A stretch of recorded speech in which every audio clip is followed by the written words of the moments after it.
여러분 안녕하십니까? 태풍 타파가 올라오던 지난 21일 부산 시내 한 주택이 붕괴돼 거주자 1명이 숨지는 안타까운 일이 있었죠. 그런데 이 사고의 원인이 태풍이 아니라 건물 노후화 때문인 것으로 결론이 내려졌습니다. 심지어 이 건물은 지자체 관리도 되지 않는 불법 주택이었다고 하는데요. 안전관리 사각지대에 놓인 무허가 노후주택의 실태, 현지호 기자가 취재했습니다. 건물이 산산조각 난 자리에 콘크리트 잔해만 덩그러니 남았습니다. 17호 태풍 타파가 오기 직전 갑작스런 사고로 70대 노인이 목숨을 잃었습니다. 붕괴 원인으로 태풍 때문이 아니냐는 말이 있었지만 당시 강수량도 적은 데다 강풍도 없던 상황. 진짜 이유는 따로 있었습니다. 지금 벌써 5, 60년 된 건물이잖아요. 너무 노후가 돼가지고 내려앉은 걸로 그래서 끝나버리는 상황이 판단이 된 상황이에요. 사고 주택은 일명 무허가 건물로 건축물 대장이 없어 구청의 안전관리 대상에서 빠진 채 사실상 방치되어 왔습니다. 면적이 적고 층수도 낮아 안전점검을 해야 할 의무도 없었습니다. 사고가 난 건물이 있던 자리입니다. 지어진 지 50년이 넘은 노후주택이었지만 안전점검 의무는 없는 상태였습니다. 부산의 무허가 건물은 드러난 것만 3만 9천여 곳. 신고가 들어오거나 단속에 적발되지 않으면 실태 파악조차 어려운 실정입니다. 안창마을, 감천마을 등 무허가 주택 밀집 지역에서도 전수조사는 단 한 차례도 없었습니다. 지자체의 관리 감독에서 소외된 채 재난 위험에 그대로 노출돼 있는 겁니다. 좀 덜 된 거는 40년 열에 봐오지. 좀 늦게 진 거는 보통 5, 60년 다 된 거지 이게. 상당히 위험하지. 뭐 말도 못하는 거지 지금. 관리 사각지대에 놓인 무허가 노후주택. 전수조사를 비롯해 지자체 차원의 대책 마련이 시급해 보입니다. MBC 뉴스 현주입니다. 지난 2월 음주운항을 하다가 광안대교를 충돌한 이른바 시그랜도 사건 기억하시죠? 오늘 1심 선고 공판이 열렸는데요. 법원은 선장이 요트를 들이받고 구호 조치 없이 도주했지만 부산시 등과 합의한 점을 고려했다며 징역형의 집행유예를 선고했습니다. 김윤아 기자가 취재했습니다. 광안대교로 향하는 6,000톤급 러시아 화물선. 선원들이 배를 멈추려 해보지만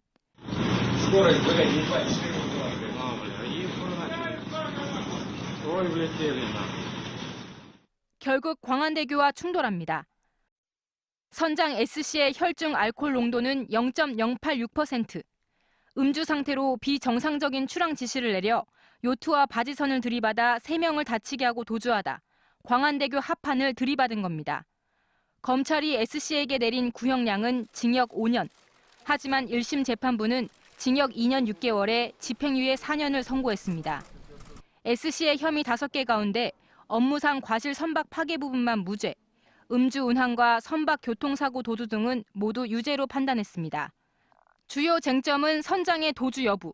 S씨는 2차 광안대교 충돌 뒤에 스트레스로 술을 마셨고 1차 요트 충돌 때는 추가 사고를 막기 위해 현장을 벗어난 것이라며 혐의를 부인했지만 재판부는 S씨가 충돌을 인식했을 가능성이 큰데도 아무런 조치를 하지 않았다며 선박 교통사고 도주 혐의를 인정했습니다. 또 다른 쟁점이었던 음주 시점에 대해서도 법원은 사고 이후에 술을 마셨다는 S씨의 주장을 받아들이지 않았습니다. 재판부는 술에 취해 요트를 충격해 상해를 입히고도 구호 조치 없이 도주했고 대형 교량을 들이받아 큰 사고로 이어질 뻔했지만 부산시 등과 합의했고 부상자들의 상처가 심하지 않은 점 등을 고려했다고 양형 이유를 밝혔습니다. 이른바 시그랜도 사건은 광안대교 충돌과 선장의 음주 운항 등의 사건으로 그동안 많은 이목이 집중돼 왔습니다. 이번 선고 공판 결과에 따라 S씨의 항소 여부에도 관심이 쏠리고 있습니다. MBC 뉴스 김윤아입니다. 부산시가 사회복지시설의 부정과 비리가 잇따르자 고강도 혁신 방안을 내놨습니다.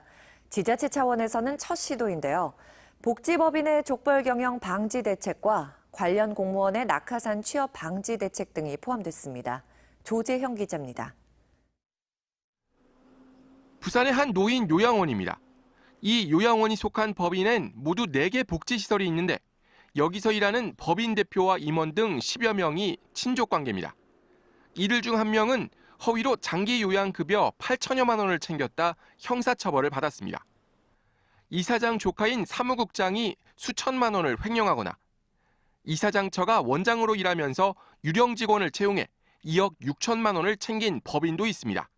부산시가 사회복지법인의 가족 경영이 부정과 비리로 연결된다며 족벌화 방지 대책을 내놨습니다. 친인척 고용 시 반드시 외부 면접위원을 과반 이상 두도록 하고 보조금과 후원금 등의 집행 업무는 친인척이 아예 수행할 수 없도록 했습니다.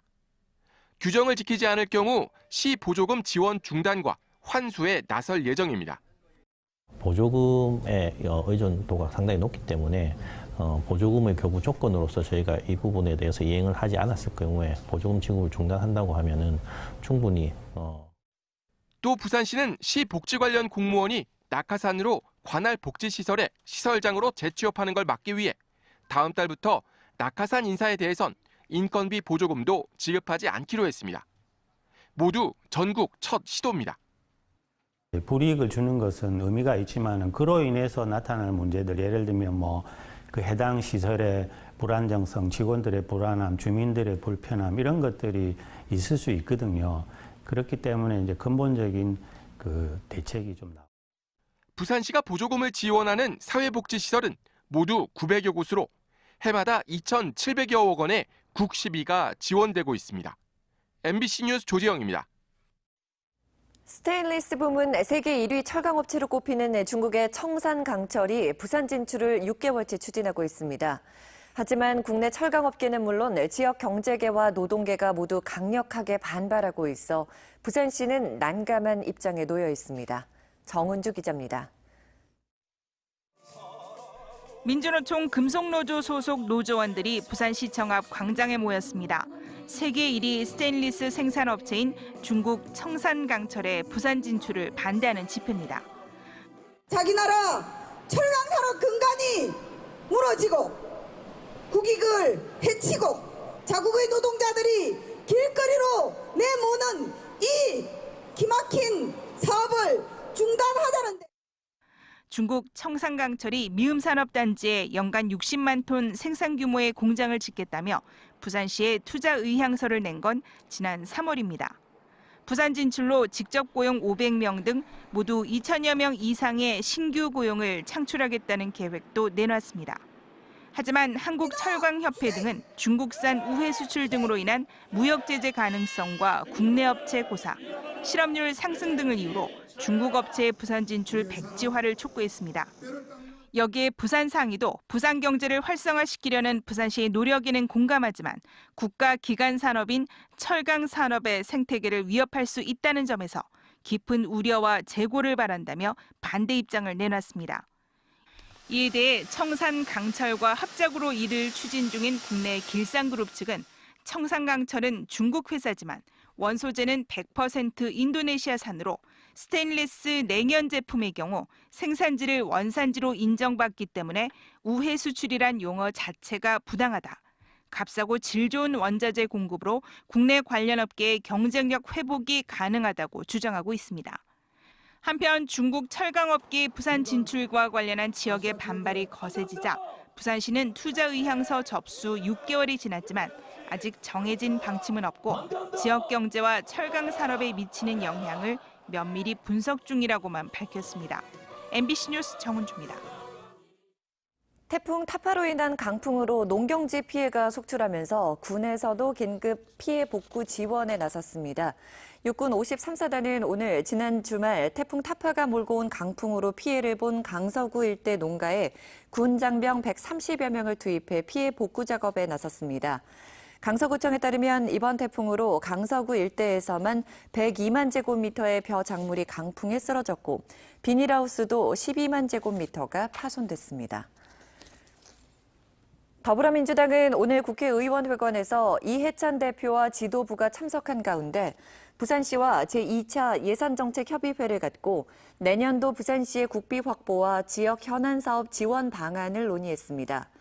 부산시는 한 아세안 ICT 융합 빌리지 구축과 부산 신항에서 김해 간 고속도로 건설, 도시철도 노후 전동차 교체 등 36건을 내년도 주요 국비 확보 현안 사업으로 정했습니다.